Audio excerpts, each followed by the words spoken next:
हर कोई यह चाहता है कि उनके जीवन में खुशी, शांति और प्यार बनी रहे।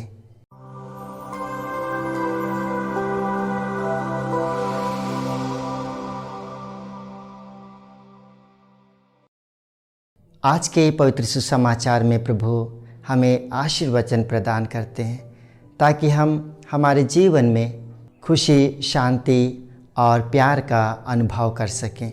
और पहला जो 4 आशीर्वचन है वह हमें यह बतलाता है कि हमारा जो संबंध ईश्वर के साथ किस प्रकार से होना चाहिए। और आखिरी जो 4 आशीर्वचन है वह हमें यह बतलाता है कि हमारा जो संबंध हमारे पड़ोसियों के प्रति किस प्रकार से होना चाहिए। पहला आशीर्वचन प्रभु कहते हैं, धन्य है वे जो अपने आप को दीनहीन मानते हैं। जब हम हमारे जीवन में सांसारिक वस्तुओं पर निर्भर न रह करके ईश्वर पर पूर्ण रूप से निर्भर रहते हैं तो हम अपने आप को दीनहीन बना लेते हैं। और जब हम ईश्वर पर पूर्ण रूप से निर्भर रहते हैं तो हम ईश्वर की जो दया और जो प्रेम है उसे हम हमारे जीवन में हम महसूस करते हैं। दूसरा आशीर्वचन है, धन्य है वे जो नम्र हैं। जब हम हमारे जीवन में ईश्वर की जो इच्छा है उसको हम स्वीकारते हैं तो हम ईश्वर के सामने अपने आप को नम्र बनाते हैं। और जब हम ईश्वर के सामने अपने आप को नम्र बनाते हैं तो ईश्वर की जो शांति और प्रेम है उसको हम महसूस करते हैं।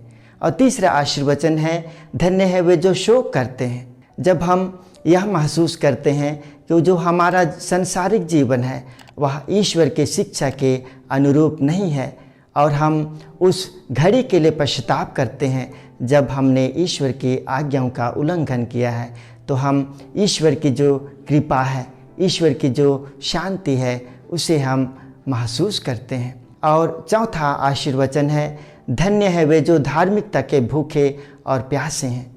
जब हम यह निश्चय करते हैं कि हम धार्मिकता का जीवन व्यतीत करेंगे और जब हम धार्मिकता का जीवन व्यतीत करते हैं तो हम ईश्वर की जो न्याय है, ईश्वर की जो दया है उसे हम महसूस करते हैं और उस न्याय को हम स्वयं अपने जीवन में अपनाते हैं। और पांचवा जो आशीर्वचन है वह है, धन्य है वे जो दयालु हैं। जब हम ईश्वर के प्रेम और दया को महसूस करते हैं तो हम ईश्वर की जो दया है उसको हम एक दूसरे के प्रति प्रकट करते हैं और स्वयं हम ईश्वर से वह दया को हम महसूस करते हैं।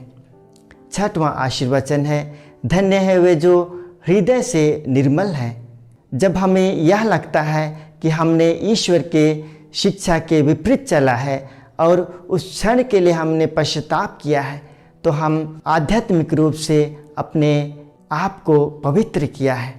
और जब हम हमारे जीवन में जब हमारे गलतियों के प्रति पश्चाताप करते हैं तो हम ईश्वर की जो पवित्रता है उसको हम हमारे हृदय में, हमारे जीवन में महसूस करते हैं।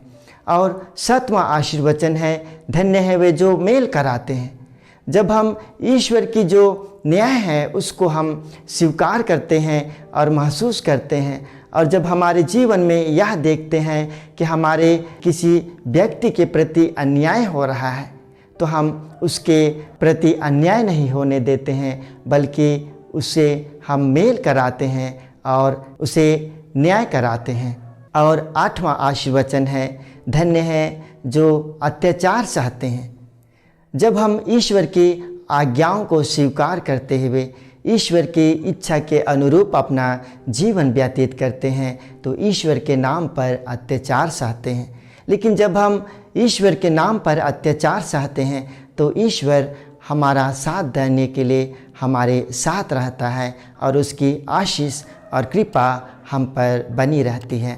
इसलिए ख्रीस्त में प्यारे दोस्तों, हमारे जीवन में ईश्वर की जो कृपा है, ईश्वर की जो शांति है, खुशी है और प्यार है, उसको महसूस करने के लिए आइए हम ईश्वर के आशीर्वचन के अनुरूप अपना जीवन व्यतीत करें।